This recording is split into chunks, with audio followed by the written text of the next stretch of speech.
Assalamualaikum dan salam sejahtera.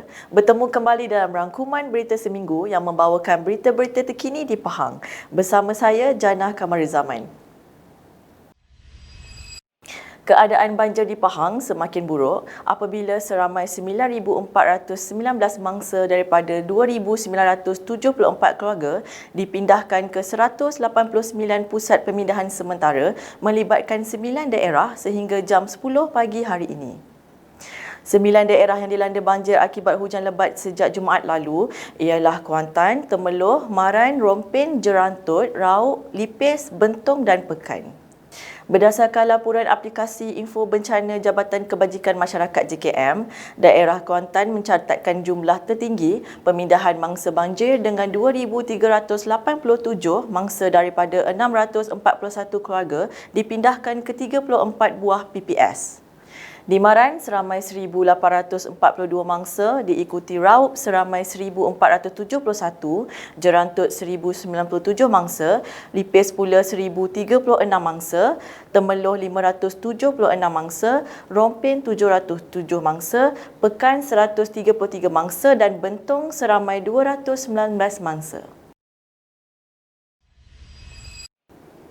Menteri Besar Pahang Yang Amat Berhormat Datuk Seri Haji Wan Rusdi Wan Ismail semalam melakukan tinjauan keadaan banjir di Taman Amalina Perdana Raub.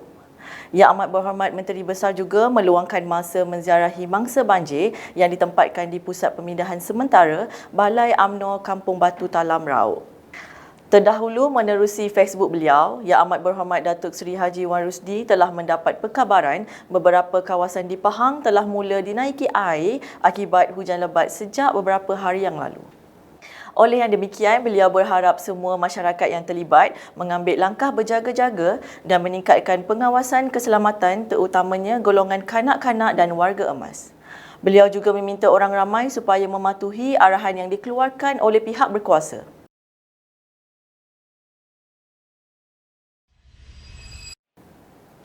Kerajaan Pahang berjaya memperoleh lebihan hasil sebanyak RM106 juta berbanding sasaran kutipan sebanyak RM744 juta bagi tahun ini. Menteri Besar Pahang Yang Amat Berhormat Datuk Seri Haji Wan Rusdi Wan Ismail berkata, kutipan hasil ini merupakan kutipan paling tinggi dalam sejarah negeri ini iaitu sebanyak RM850 juta.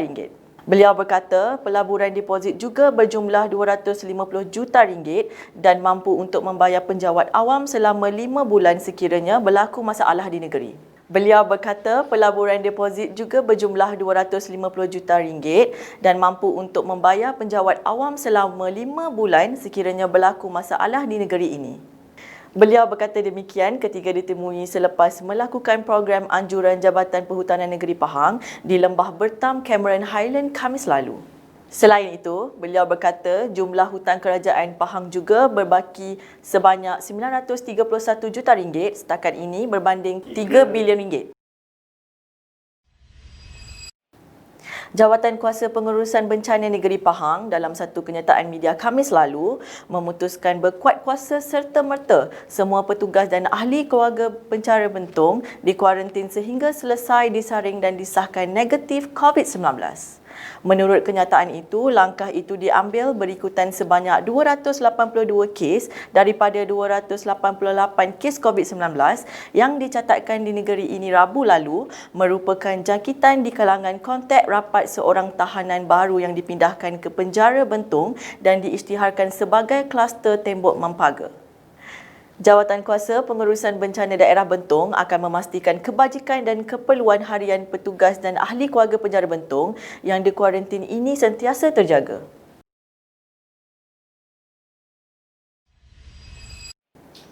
Penduduk diingatkan agar sentiasa menjaga anak-anak dengan tidak membiarkan mereka bermain air banjir bagi mengelak perkara yang tidak diingini daripada terjadi.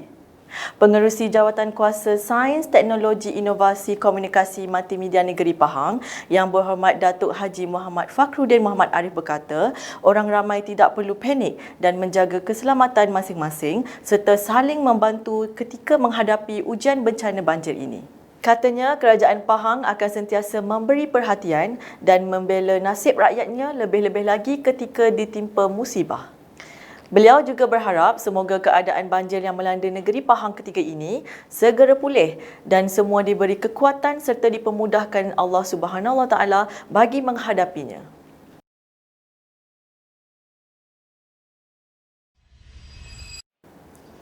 Laporan itu tadi mengakhiri rangkuman berita seminggu pada kali ini. Marilah bersama-sama kita berdoa agar bencana banjir di Pahang pulih dengan segera dan semoga semua mangsa tabah menghadapi dugaan ini. Teruskan bersama Pahang Media untuk mendapatkan pelbagai berita dan maklumat terkini di negeri Pahang. Baiklah, sampai jumpa lagi pada minggu hadapan. Assalamualaikum.